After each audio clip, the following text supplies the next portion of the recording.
Salam dan bahagia Ibu dan Bapak guru hebat.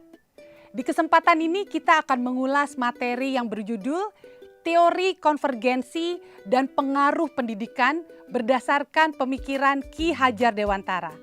Agar kita dapat memahami hakikat dan tujuan pendidikan berdasarkan gagasan Ki Hajar Dewantara, sehingga apa yang kita praktikkan di dalam kelas sesuai dengan cita-cita pendidikan nasional.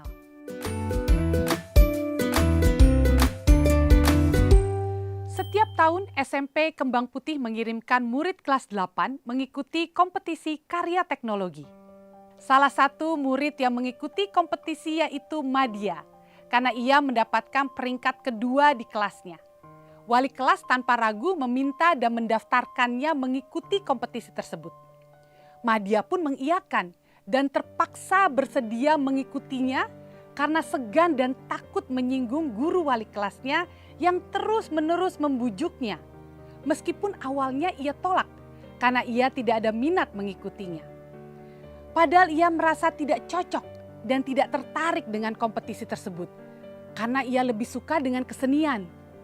Ia merasa teman sebangkunya, Yani, yang seharusnya didaftarkan lomba karena ia tahu Yani sangat tertarik dengan teknologi dan pandai dalam mengoperasikan teknologi-teknologi baru dengan cepat. Tapi sayangnya ia tidak masuk 5 besar peringkat di kelas. Karena hanya peringkat 5 besar di kelas lah yang bisa mewakili sekolah mengikuti kompetisi tersebut, kata guru wali kelas. Seringkali sebagai guru, kita tanpa sadar menggeneralisasi kemampuan murid hanya karena murid tersebut lebih tinggi peringkatnya.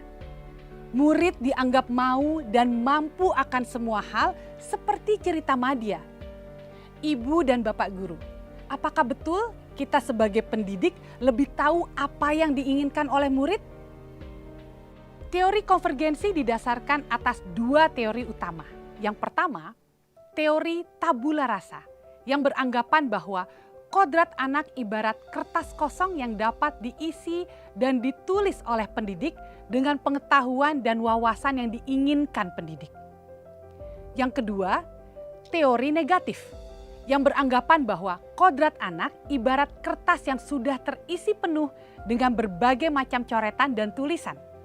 2 teori yang dikenal juga sebagai aliran daya pendidikan ini tidak serta-merta membuat Ki Hajar Dewantara menganggapnya mutlak sebagai suatu kebenaran. Tetapi Ki Hajar Dewantara memberikan pandangan baru dengan menggabungkan atau mengintegrasikan kedua pendekatan teori tersebut menjadi suatu pendekatan yang disebut dengan teori konvergensi.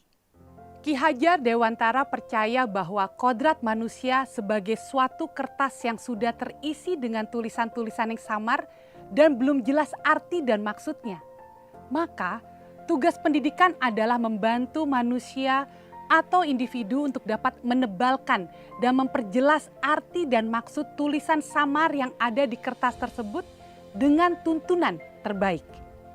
Teori konvergensi merupakan pendekatan yang digunakan oleh Ki Hajar Dewantara dalam menjelaskan tentang kertas bertuliskan tulisan samar dengan membagi budi pekerti atau watak manusia menjadi 2 bagian, yaitu bagian biologis dan bagian intelligible.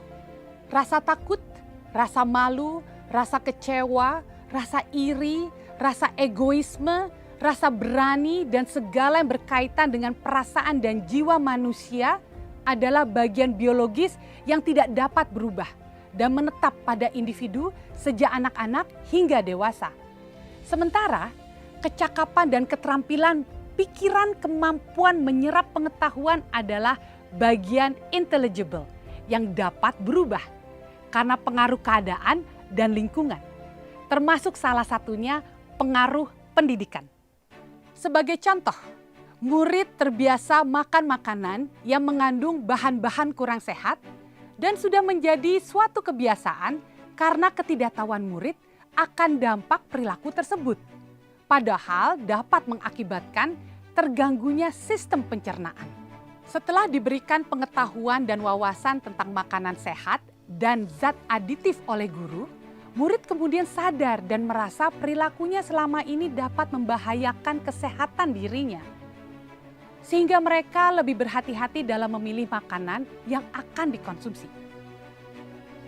Kita dapat melihat dari contoh tersebut bahwa intelligible murid berubah dari ketidaktahuan tentang pengetahuan makanan dan bahan yang kurang sehat menjadi sadar dan merasa penting pengetahuan itu bagi dirinya. Sehingga murid dapat memikirkan, merasakan, dan mempertimbangkan perilaku yang dilakukannya. Contoh yang lain, anak usia prasekolah memiliki kegiatan pengembangan belajar mandiri, berpisah sementara dengan orang tua atau pengasuh, serta belajar bersosialisasi. Sebagian mungkin banyak yang mengalami kesulitan, sehingga merasa takut dan malu. Pada awal kegiatan di TK, murid masih diantar dan ditunggu oleh orang tua. Namun setelah berjalannya waktu, murid tersebut menjadi murid yang pemberani. Rasa takut dan pemalu menjadi tidak tampak atau semakin pudar karena sudah mendapatkan kecerdasan pikiran. Sehingga murid tersebut mulai pandai menimbang dan memikirkan sesuatu serta dapat memperkuat kemauannya untuk tidak malu dan tidak takut. Hal inilah yang menyamarkan rasa takut dan malu yang dimiliki murid tersebut. Karena rasa takut dan malu itu hanya tersamar saja oleh pikirannya. Terkadang murid tersebut diserang rasa takut dan malu. Kondisi demikian terjadi saat pikirannya tidak bergerak, tidak dapat mempertimbangkan dan memikirkan sesuatu untuk memperkuat kemauannya. Ketika pikirannya tidak bergerak, maka akan memunculkan rasa asli yang dimilikinya, yaitu menjadi penakut dan pemalu sesuai dengan watak biologisnya yang tidak dapat berubah. Contoh-contoh tersebut menunjukkan bahwa pendidikan dapat mempengaruhi bagian intelligible dan bagian biologis murid. Sebagai pendidik, kita janganlah berputus asa karena menganggap watak-watak yang biologis, hidup perasaan, itu tidak dapat dilenyapkan sama sekali. Tetapi kecerdasan intelligible, hidup angan-angan, dapat menutupi tabiat-tabiat perasaan yang kurang baik. Namun, perlu diingat bahwa dengan kita sebagai pendidik dapat membantu murid untuk menguasai diri secara tetap dan kuat, sehingga murid akan dapat melenyapkan atau mengalahkan tabiat-tabiat biologis yang kurang baik itu. Melalui proses pendidikan kecerdasan budi pekerti murid akan bertumbuh dan berkembang. Sehingga mampu mengendalikan tabiat asli dan watak biologis akan semakin tersamar dan menebalkan watak-watak baik murid yang akan mewujudkan kepribadian dan berbudi pekerti baik. Ibu dan Bapak Guru, mari kita renungkan bersama. Apakah kita sudah memahami kodrat anak dan menempatkan anak sebagai subjek kesadaran dalam menguatkan kodratnya? Apa yang dapat kita lakukan agar anak dapat menemukan budi pekerti atau watak baik untuk menguatkan kodratnya? Selamat belajar Ibu dan Bapak Guru hebat. Salam dan bahagia.